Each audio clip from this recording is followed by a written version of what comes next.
vital information that the YouTubers don't get because I can't post that there. So good. I don't have to change it. We're fine. That's right. Okay, give me one Oh, sec. we're good. Yeah. YouTube won't kick us off. Yes. Unless we say Not it again. today. So I won't say it again. We'll all come right. up with a code word. Yes. Yeah. Okay. So we're excited to have you guys. This is the Healthy Heart webinar, and we are going to be talking about how to keep your heart healthy today. So some of you are coming here thinking, you know what, I just want to know the best practices to stay healthy. Some of you are coming here with maybe some heart problems and you want to know what your options are, what you could do to maybe reverse things. Can you reverse things? And we want you to ask those questions. So if you can post those in the Q&A, that'll be the best place for us to manage those. YouTubers, you can comment in the chat. Anywhere you're seeing us, you can comment and we'll do our best to get to those. So before we begin, I'm just going to let you know that Dr. Saunders is a doctor, but he is not your doctor.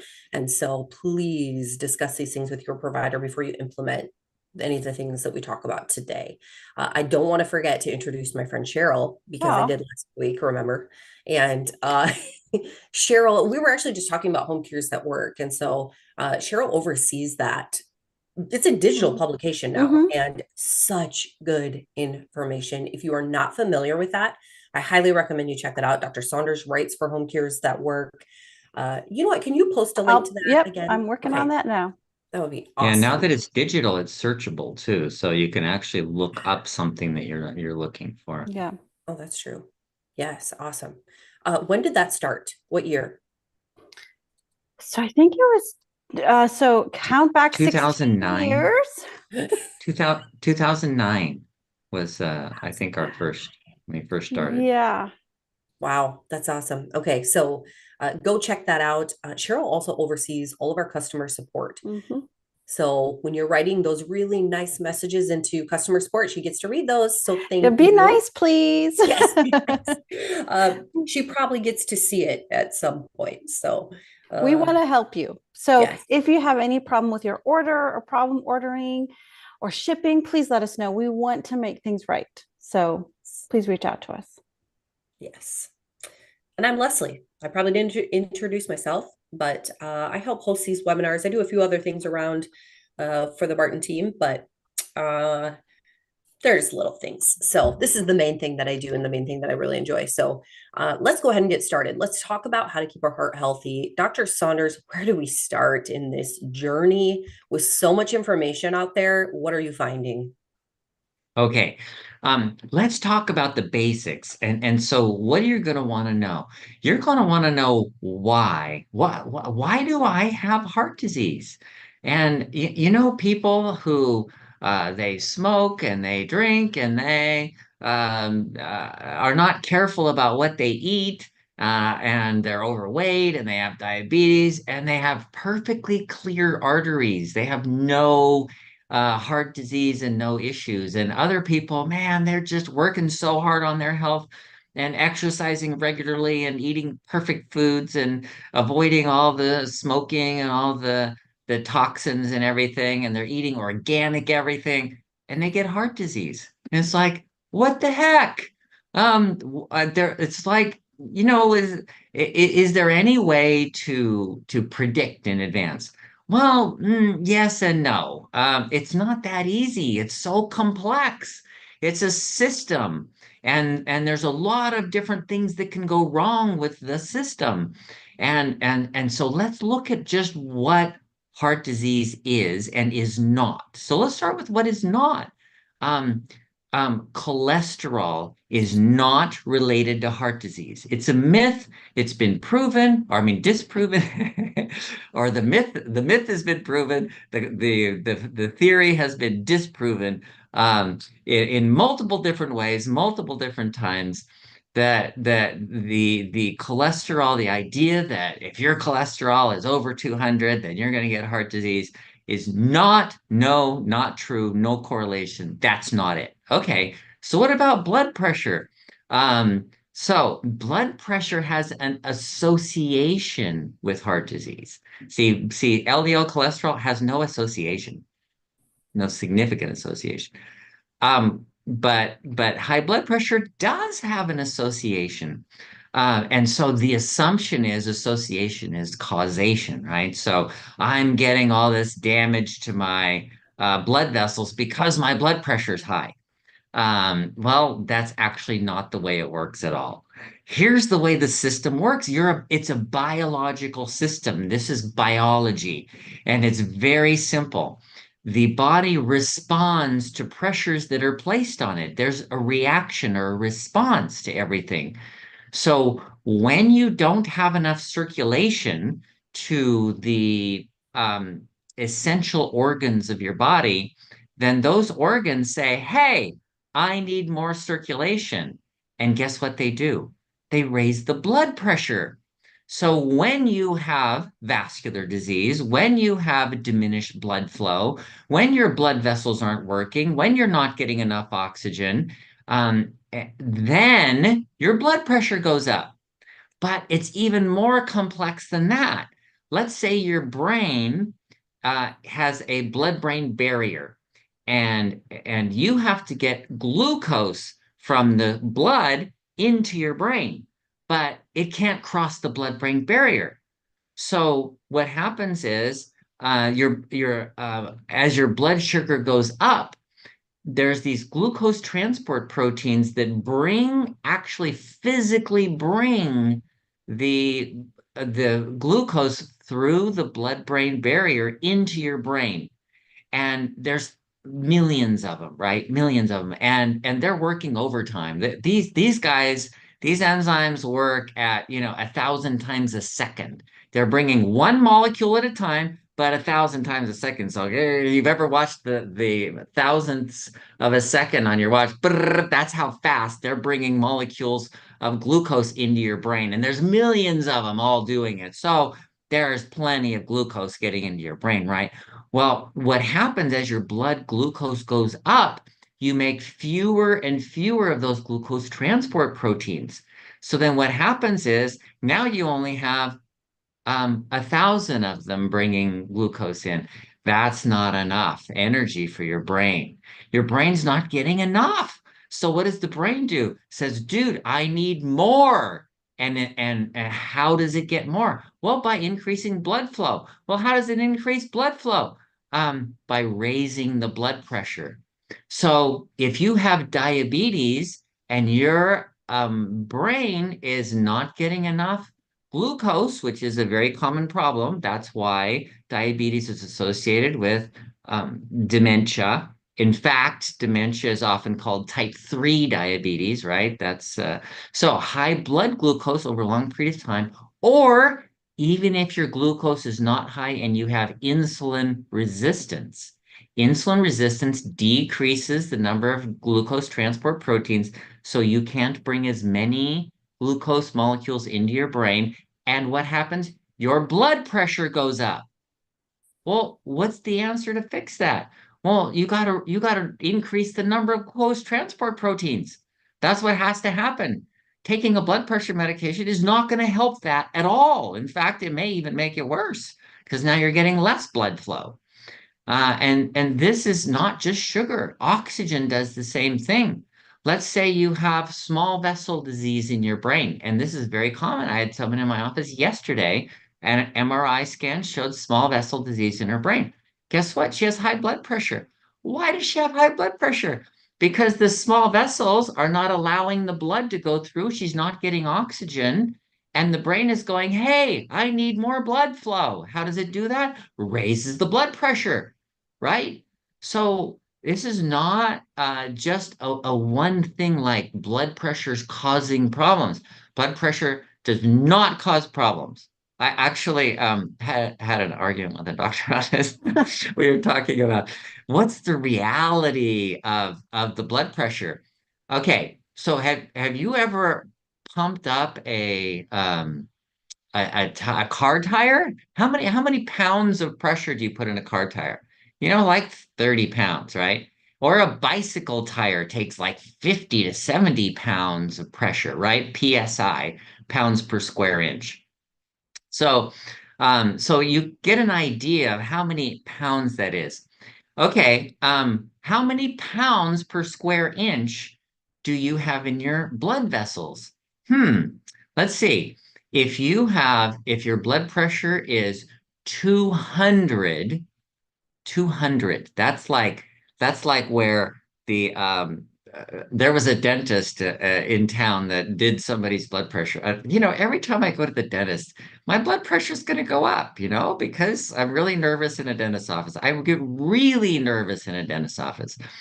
And so this guy, one of my patients, the dentist said, "Stop. His blood pressure's 200 over 100. Send him to the ER." So they didn't do the dental procedure that he had. They sent him to the emergency department. By the time he got there, his blood pressure was normal again. That kind of thing, send him to the ER, the blood pressure's high. Okay, how many pounds per square inch is a blood pressure of 200? It's 3.8. 3. That's it. 3 pounds per square inch. How many square inches do your blood vessels have? Very few square inches. How much pressure is being put on those blood vessels when your blood pressure is 200? This much pressure. This much pressure.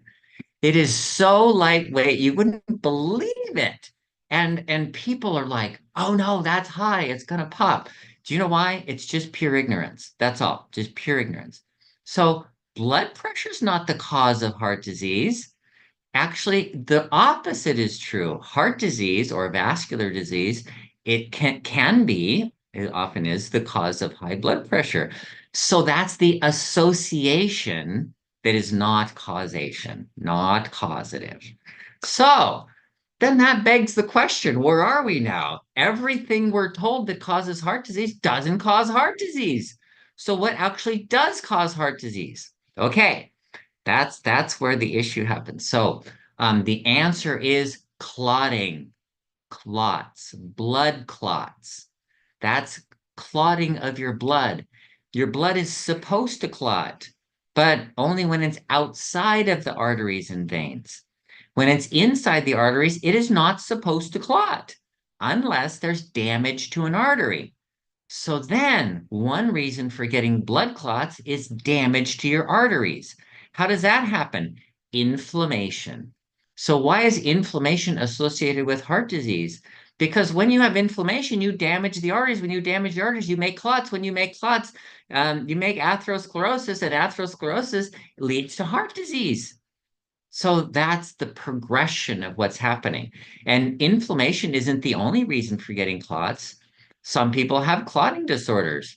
Some people have sickle cell disease. You know what people with sickle cell disease die of? Heart disease. They get heart attacks and die. They get strokes.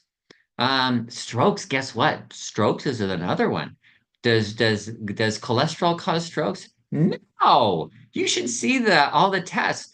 The cholesterol level to stroke rate it's a flat line.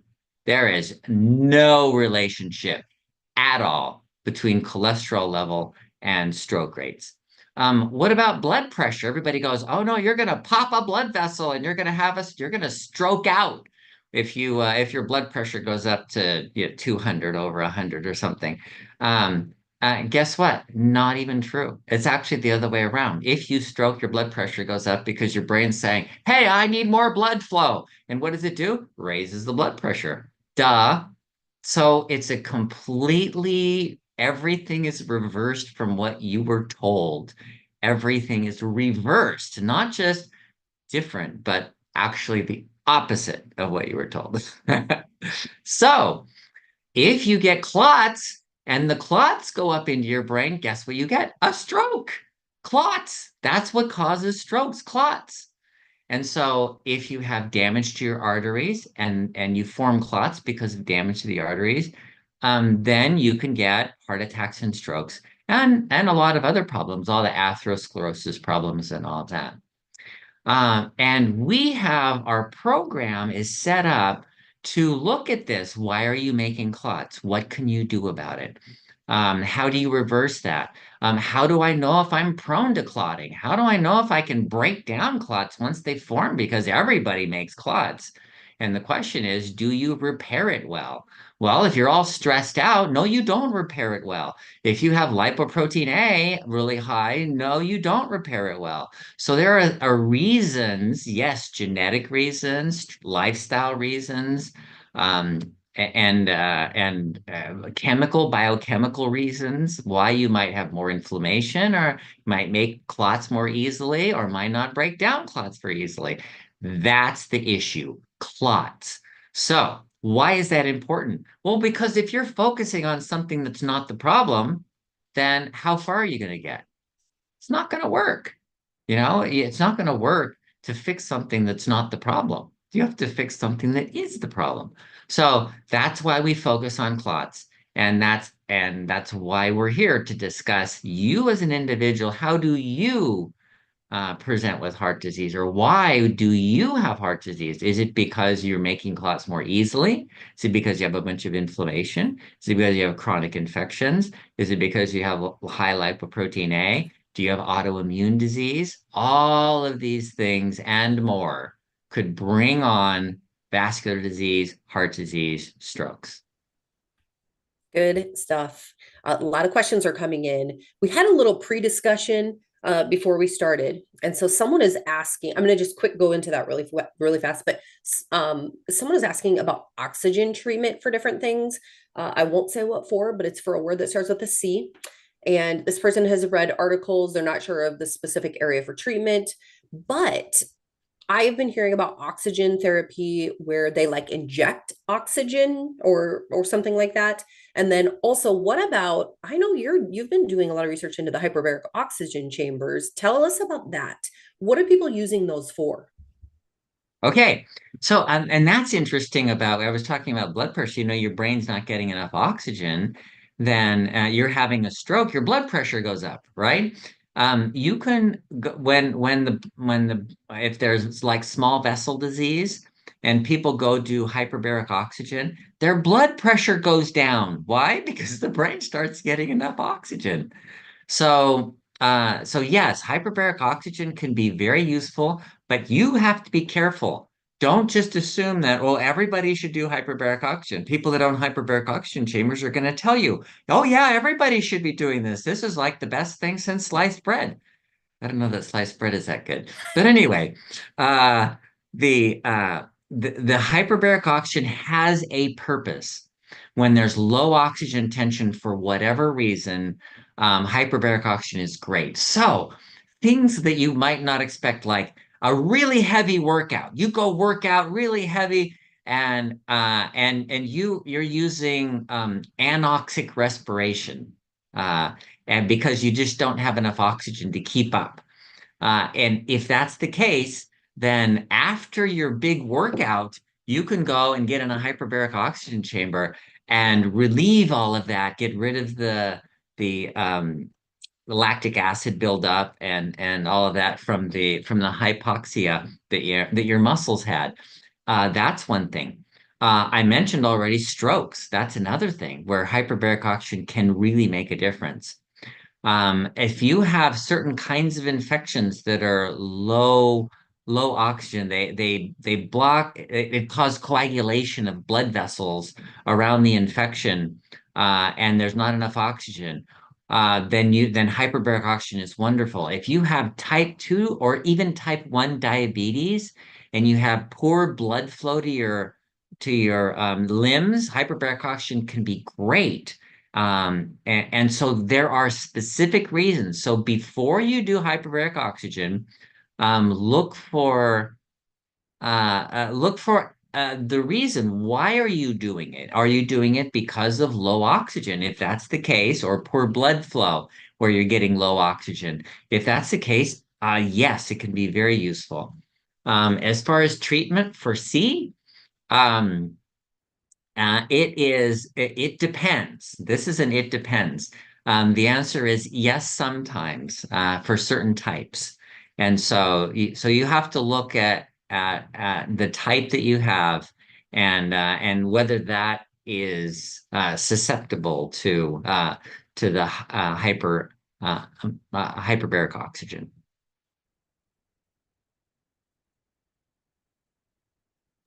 I saw a Oh, message come in. Oh, sorry. Go ahead, Cheryl. no, I couldn't hear you for a second. Okay. So I just want to make sure you're on. Go ahead. Yeah. Okay. I had seen a message come in. Actually, Bonnie said this. I had broken heart disease. Is it mainly caused by stress? I now have moved to moderate aortic valve leakage. Okay. Well, broken heart disease, and that's sort of a code word for uh, Takotsubo syndrome, which is actually, yes, caused by a broken heart, and it's caused by the stress, and it causes constriction of blood vessels. Now, remember, I said clots. And clots are what blocks your arteries. That's true. But this brings up the other issue, and that is your blood vessels can constrict because they have muscles in them that allow them to get bigger and smaller depending on how much blood flow is needed. And they can constrict all the way and shut off the blood supply. And so that is another reason for getting not strokes, but you can actually get heart attacks from that. It's called Takotsubo syndrome, which is the broken heart disease, or the Prinzmetal's angina, which is a chest pain due to stress causing constriction of arteries. Okay. More really good questions are coming in. So I'm going to try to get through some of these. Guys, if you can post those in the Q&A, that's just really an easy place for me to manage those. Here we go. What is the difference between K2M7 and K2? And what are the doses for removing plaque? Okay. Okay, so K2 is the general wow, there's a lot of different vitamin K. So it is talking about vitamin K. There's a vitamin K1, K2, and those are completely different, but they kind of work the same. But the K2 is made from fermented things, and K1 comes from green vegetables. They're and they are different, but because they both work in a similar way with vitamin K, in helping calcium to get into your bones, they're often put together as just that's all part of vitamin K. So then K2 is divided up into you can have MK4, MK7, and one is supposed to be better than another, and this is mostly marketing stuff. Yes, the one is more potent than another one as far as removing plaque. The vitamin K has been shown to remove plaque. And whether they use MK4 or MK7 is less important than getting enough vitamin K. When I was researching it, there's really high doses of vitamin K in the milligrams, and most vitamin K is in microgram quantities, and you get these milligram quantities, which are 1,000 times more. And the evidence is pretty weak that it's any better than getting enough of vitamin K. So it's kind of like all vitamins, just enough is enough. More than enough is just more than you need, right? And that's kind of like my house is, I have enough stuff in my house. Well, no, I have more than enough. I have more than I need. But that's true with everything, vitamin D, vitamin C, vitamin what, A, B, C, all of them. Having enough is enough. Okay, I had an email come in from Edith, who's been taking some supplements recommended by our team since March. So Edith is taking Healthy Heart Support, hoping to eliminate lisinopril, Lipitor, amlodipine. My blood pressure has remained about the same, fluctuating between 117 and 160. During that time, I've developed pseudo gout, for which I've been seeing a rheumatologist who has prescribed diclofenac for inflammation and joint pain. Can the inflammation be related to the supplements? Should the dosage be changed? Since March, my weight has dropped from the high 130s to 117 pounds. Is the weight loss generally a result of the supplements I've been taking? I don't want to continue to go lower, and I'm continuing on your eating and fasting plan, the 610. Okay. So the weight loss could be from the eating and fasting plan, the 610. That's that's fine. I don't know what your ideal body weight is, but if 117 is better for you, then that's good. The as far as the medications, if your blood pressure is coming down to 117, then you may not need those blood pressure medications, because what blood pressure is what allows blood flow. And so if you're having a blood pressure of 120, which is again, wait, it's 3 psi. It's four. I'm sorry, it's 4.8 psi is 200, um, uh, 200, 200 millimeters of mercury. So this blood pressure of 120 is around 3 psi. So so it's a very tiny amount of pressure that's getting your blood circulation. So when you drop the pressure and then you're not able to get enough circulation, then the blood pressure medications do damage. They did a study on stroke victims when I was at UCLA working in the emergency department. The study it included people that were having a stroke, and they would come in and their blood pressure was 220 over 120. It was like super high.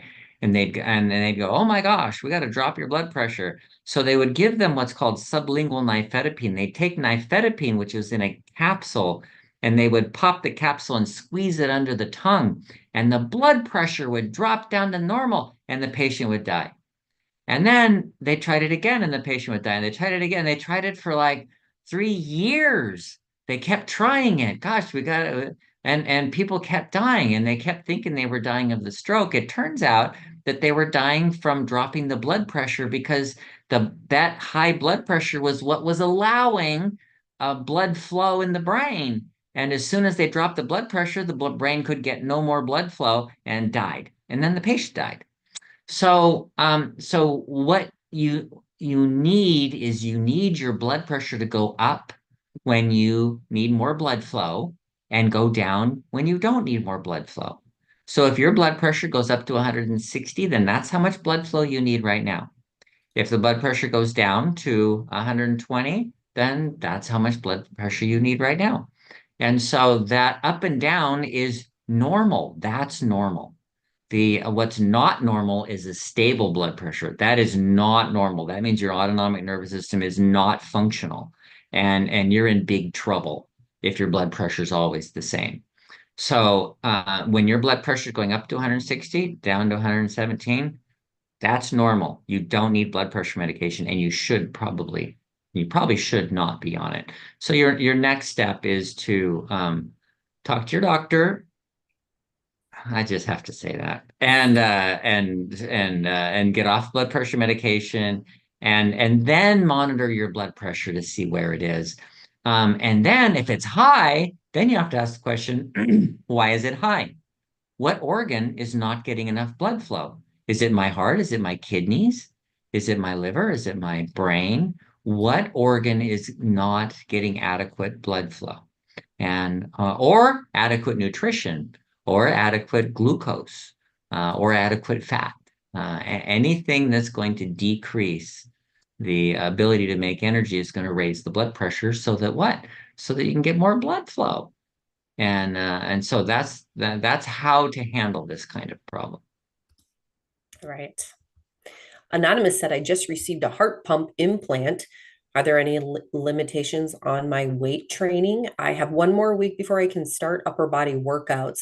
I'm 70 years old and I have worked out with weights and running for cardiovascular. I feel very good. Wow, that's great.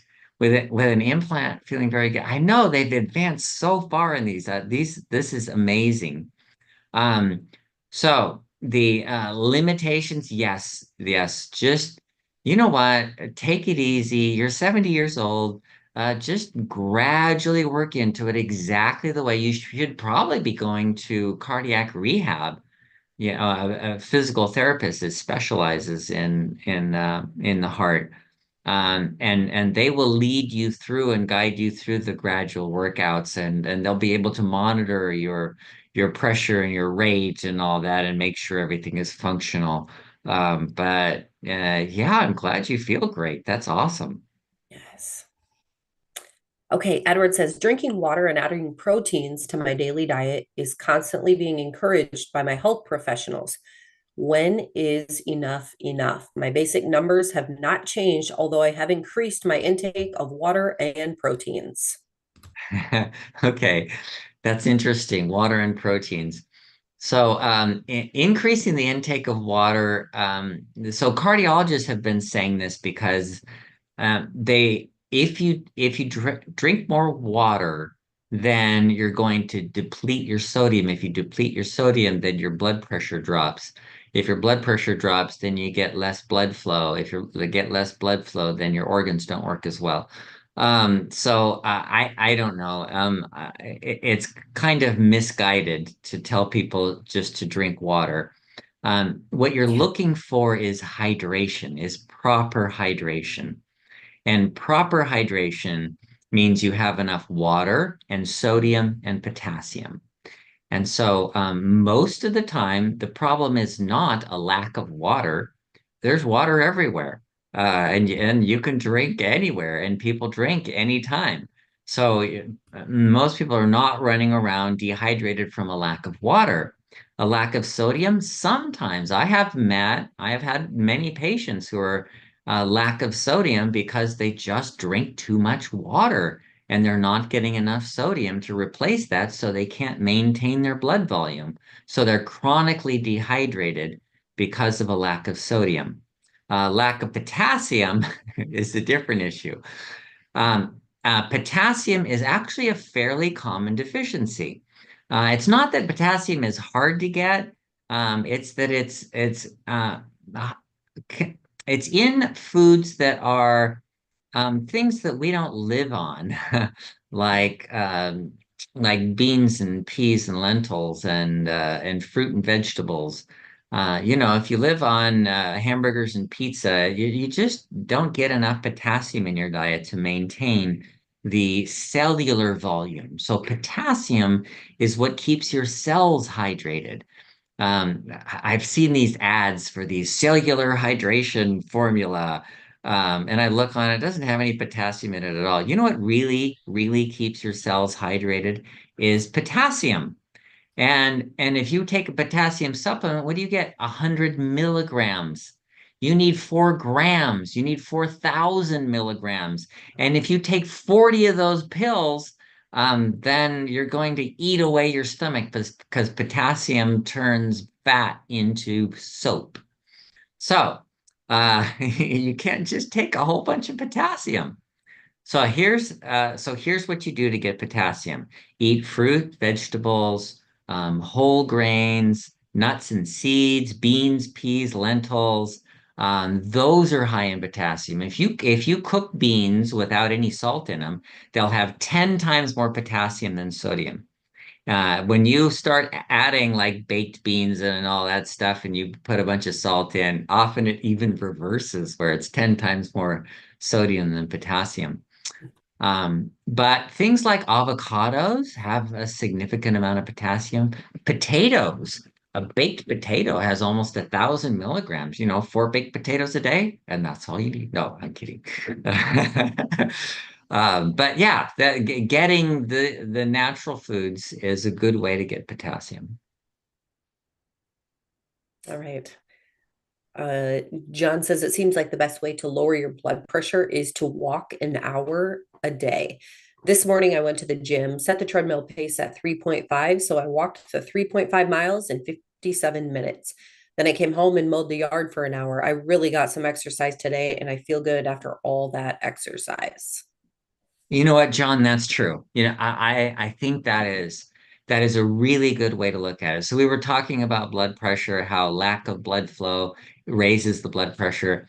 Well, when you exercise, you increase your blood flow to your whole body. It doesn't just increase the blood flow to the muscles, it actually improves blood flow all over.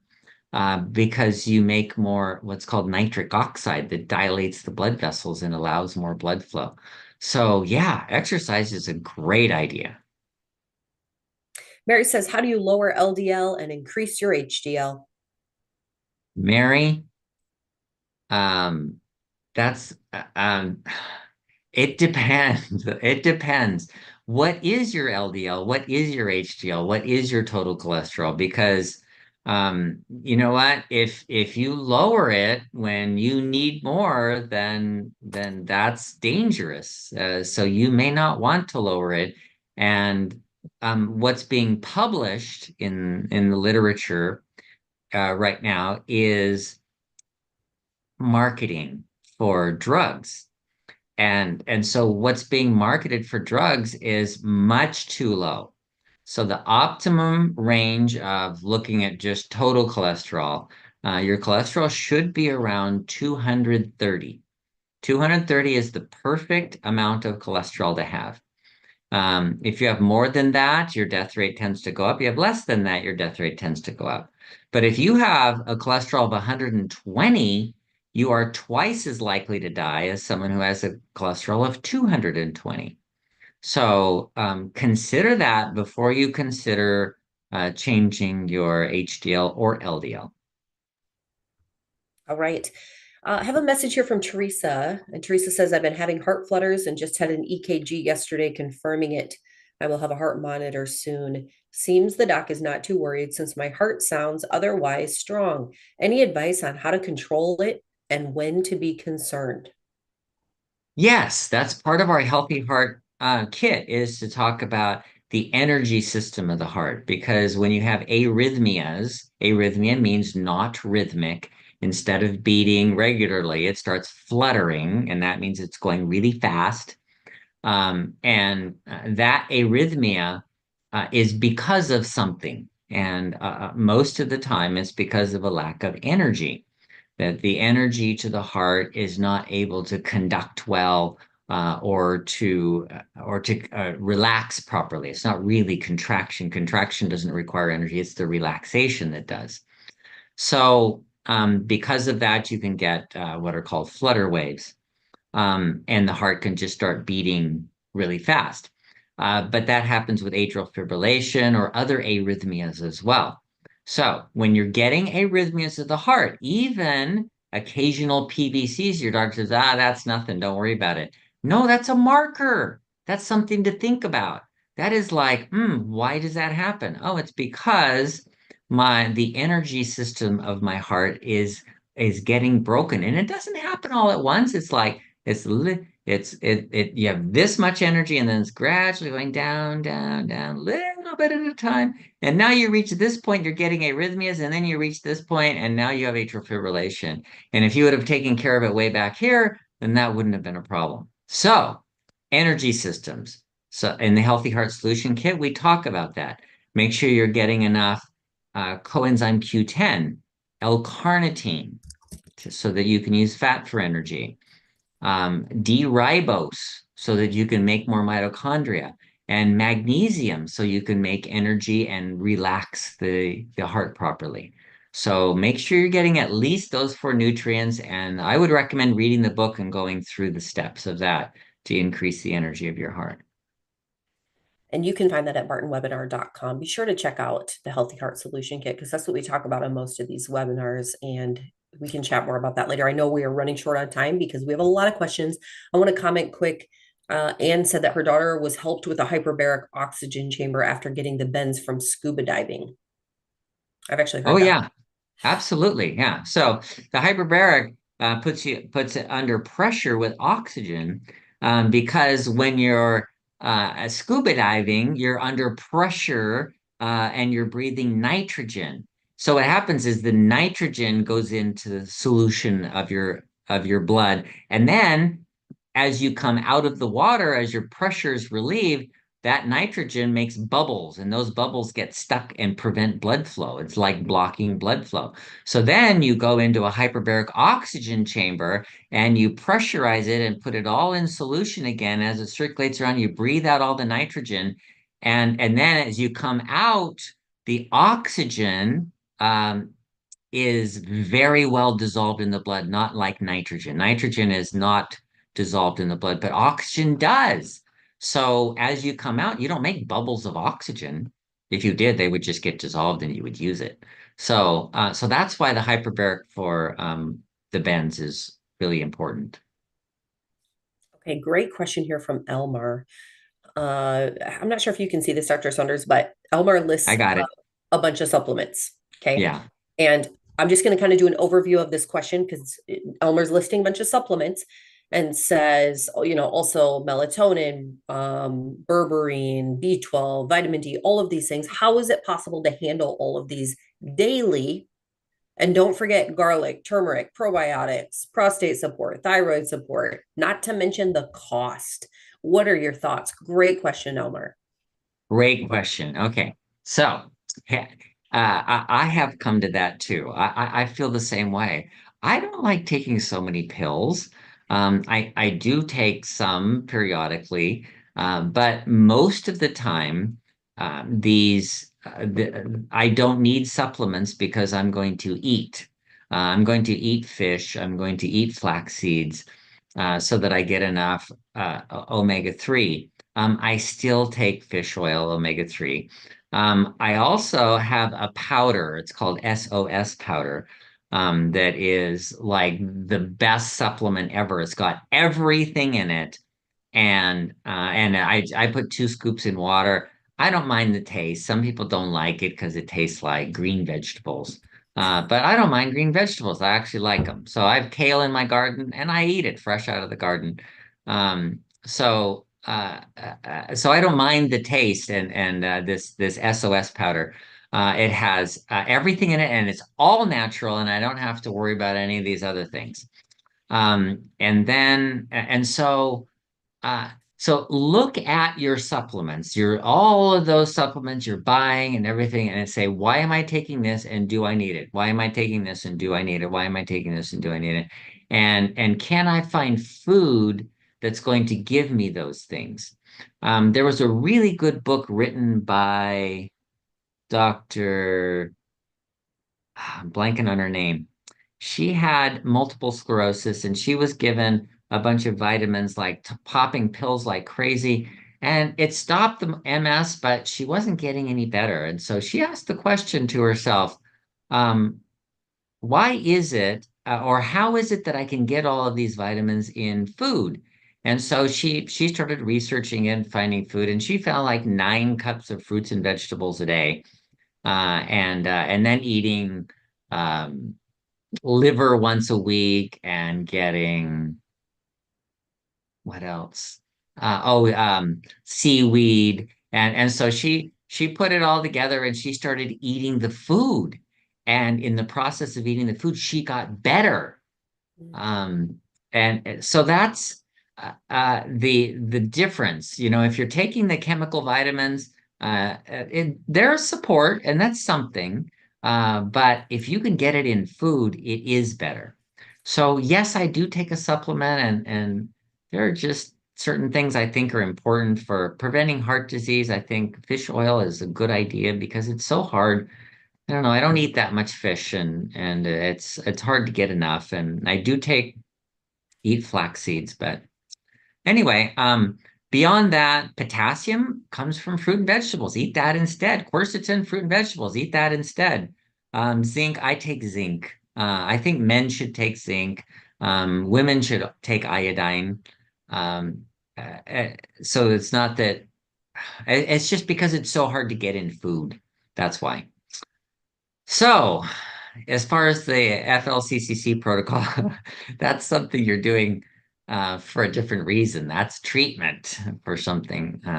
So I don't know. Yeah, look at everything you have and decide whether you need it or not. And if it's just a supplement, like zinc, I take once a week, and iodine you could take once a week. So a lot of these you could take once a week and make it a lot easier. Okay. Good stuff. I forgot, but Dr. Saunders, I'm using Fucoidan, and I just realized I went downstairs And my 15-year-old is also taking it, which I've never talked to him about it. He just started taking it on his own after he researched it himself, which I thought was really interesting. But I looked it up and it said there are blood pressure benefits to taking that supplement. Do you know Huh. anything about that? No, I Hmm, don't. I don't. interesting. It's a fructose supplement. It's a sugar, and it helps grow good bacteria in your intestines. Yeah. And but I don't know everything about it. Yeah. Okay. Beverly says, what about hemorrhagic stroke? I don't know if Okay. that was in reference to something, but To blood pressure. Yeah. If your blood pressure goes up to 200 over 100, are you going to pop a blood vessel and have a hemorrhagic stroke? And I was saying that stroke is clots, right, that form. Well, yes, there are hemorrhagic strokes, and that's due to aneurysms, and those come from sometimes birth defects, sometimes they come later, but it's not due to high blood pressure. It's due to a weakness in the blood vessel, ballooning weakness in the blood vessel. So it's for a different reason. And it generally happens in people who have problems with their connective tissue. And then the elevated cortisol in clots. Yes. Cortisol does increase your clotting. Cortisol is a stress hormone. And when you're injured or something, the cortisol is released from your adrenal glands to uh, to help you to repair, which includes clotting. So it does increase your clotting also. all right. And John is the one who had done the 3.5 mile walk and mowing the yard for an hour, said that his blood pressure was 112 over 62, and that's the lowest he's ever seen it. So that did Wow. make a difference on him. Okay. All right. That one. Can you say what is enough vitamin K, or is there too much? Yeah, I don't know about too much, like I was saying, the amount of vitamin K you generally eat in a day is going to be in the micrograms, like around 100 micrograms, even less for most people. And then the supplements are somewhere around usually 100 to 300 micrograms. But you can get vitamin K2 from Life Extension that's like 45 milligrams, which is 45,000 micrograms. So, going from 100 micrograms to 45,000 micrograms, is it toxic? No, it's not toxic. Is it too much? I don't know if it's too much. Don't know. Okay, Carolyn, is the Healthy Heart Formula more for preventative care or to correct a problem? I'm a 71-year-old female and was having heart palpitations. Cardiologist ordered tests, and thank God I do not have arrhythmia or blockages. Now he has scheduled me for calcium scoring and lipid panel. I was wondering if I should proceed with taking Healthy Heart Formula. Thank you so much. God bless you. Okay, so the healthy heart formula, the question is it a preventative or is it for treatment? The answer is yes, for both of those. Well, it provides things that your heart would need, coenzyme Q10 uh, and nitric oxide, so that you can drop the blood pressure when you need to, so that you can get enough energy to your heart, um, uh, so that so and also to help you to lower the stress hormone response. So yes, it's for treatment, but it's also for prevention. Okay. There were some other questions in here I really wanted to get to. Okay, James says after realizing the importance of lipoprotein A levels from the webinars, I finally got tested. My doc can't understand why, but I do. My test results came back at 65.5. I'm taking nattokinase 200 milligrams. Is that a good dose? Yes, that's a good dose. Yeah, that's a good dose. That's fine. Okay. And what that does is because the lipoprotein A stops the clots from dissolving, the nattokinase helps to dissolve. It's an enzyme that helps to dissolve clots. I've had 3 different questions about inflammation, and Priscilla had posted, what's the best way to reduce it? Which Barton products help? And what do you recommend in general to get rid of inflammation? Okay, find the source of inflammation. If you have chronic infections, that's one source. If you have autoimmune disease, that's another source. If you're eating a lot of sugar, that's another source. If your omega-6 to omega-3 ratio is really high, that's another source. Look for why and fix the why. Yeah, we have turmeric BP, which is really good for lowering inflammation. I use it. In fact, just the other day, I had some dental implants, and after surgery, I used the turmeric to lower the inflammation because I knew why it was there, and I knew it was going to go away, and I knew I just had to decrease the inflammation temporarily. But if you have chronic inflammation, find out why and get rid of the reason, the underlying reason. Okay, thank you, Dr. Saunders. This has been a great webinar. God bless your patients. Thank you all for Thank you. joining us as well. We will be back here at the same time next week, same place. So be sure to join us. I think we had a record number of attendees today, so that was 85. awesome. 95. Oh, 95. That's Yeah. amazing. Yeah, I saw 95 of you. So that was pretty fun.